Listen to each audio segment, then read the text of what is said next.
How's it going, everyone? South Bay Rebel here, and we're going to be looking at the Hogwarts Castle today.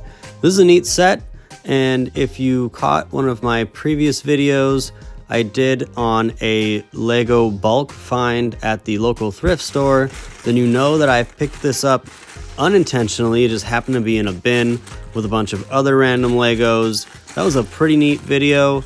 If you haven't seen it, go ahead and check it out.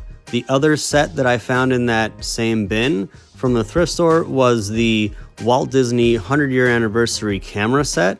That one was missing a couple pieces, and I built that first. It turned out really well. I was able to source like the 3 pieces it needed from Bricklink.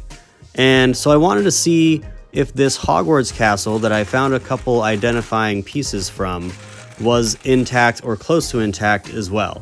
So I got to building, and I was lucky enough to have an instruction book because I had recently just bought this set for my wife and she had just finished building it, so we had already paid full price for this. So it was really cool to have found another set at the thrift store, complete or not, but my curiosity really just wanted to put this together and see how complete it was. And when I got to building at first, it was a bit of a chore. There was not only that other set mixed in here, but a few other small sets and some random pieces. And so finding the pieces you need, even with the instruction manual, was a bit taxing because none of the bags were numbered. I mean, there were no bags. It was all just loose Lego in a bin. And so there were no numbered bags. There were no pieces set aside that you knew you needed for this section of the build. And there was a bunch of other pieces mixed in. This had also been assembled once before, and so sometimes the piece that I was searching for minutes and tens and dozens of minutes for was attached to another piece, and that's why I couldn't find it. So it was an added challenge to build it that way, and a little bit stressful at times because it was just taking so much longer than it would have if you had the bags numbered and everything that you needed just for that one build.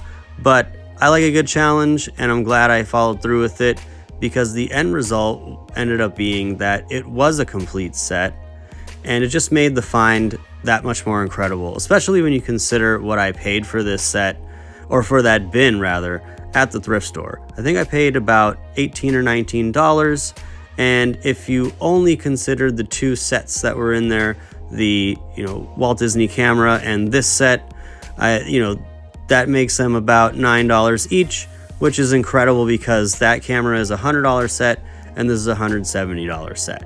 So blown away at this find. I think it was definitely the coolest find I've ever got, especially from a monetary perspective, and to have it complete was just mind-blowing.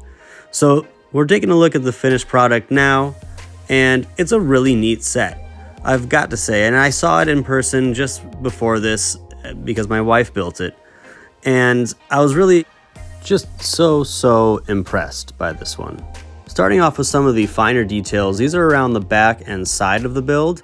You've got the Chamber of Secrets, which is neat, the basilisk there, and also the statues are really cool details. I really love that part of the build. There's also the Devil's Snare, as well as the winged key chamber. Those are neat as well, and really do a nice job of highlighting some of those Easter eggs from the books and movies. Around the side, you've also got the chessboard chamber, as well as the Mirror of Erzeb.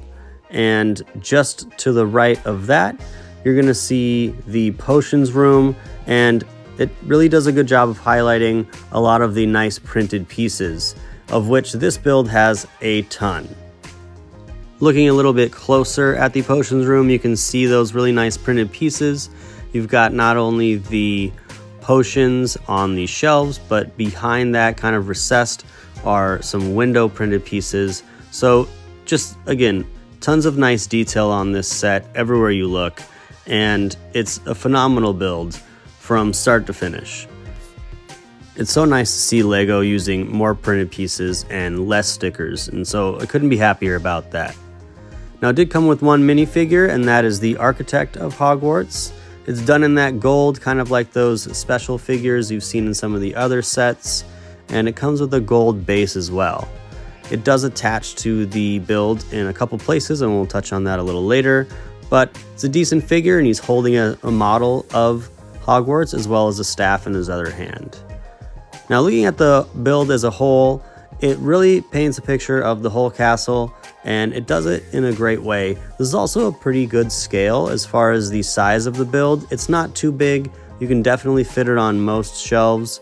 I've got it in our display case, and I was worried at first that it wouldn't fit, but it definitely fit in there, and it fit well. Just barely, but it still fit, and it displays really nicely. I think that's the highlight of this build, is how well it displays.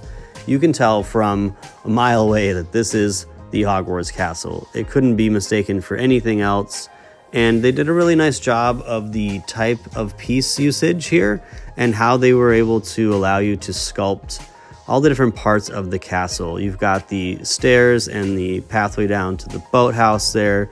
You've got the black lake and all those clear blue pieces in a couple different shades of blue. You've got the bridge. You've got the tower and Dumbledore's office there at the top, as well as the flying carriage. There's just so much detail everywhere you look, and it's a really impressive way of using these pieces the way that they have to sculpt this entire castle. You've also got the ship there, which is neat, coming right out of the water. It's a really nice touch and a nod to the books as well.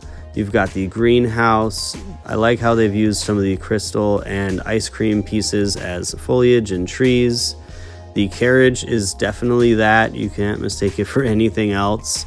And they do a nice job of making it float. I also really like the Whomping Willow and the Weasley's car in that. That's definitely one of my favorite details of the whole build.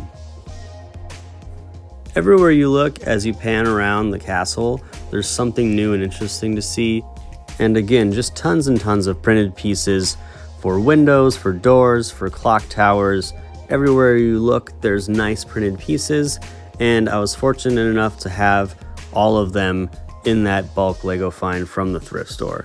Details even down to the ship being able to rock back and forth as if it was resting on the water is super cool, and it's just a phenomenal build. I can't say enough good things about it. Now, if there was one build and one build only to capture everything you wanted in the realm of the wizarding world, of Hogwarts, of Harry Potter, I think this might be the one.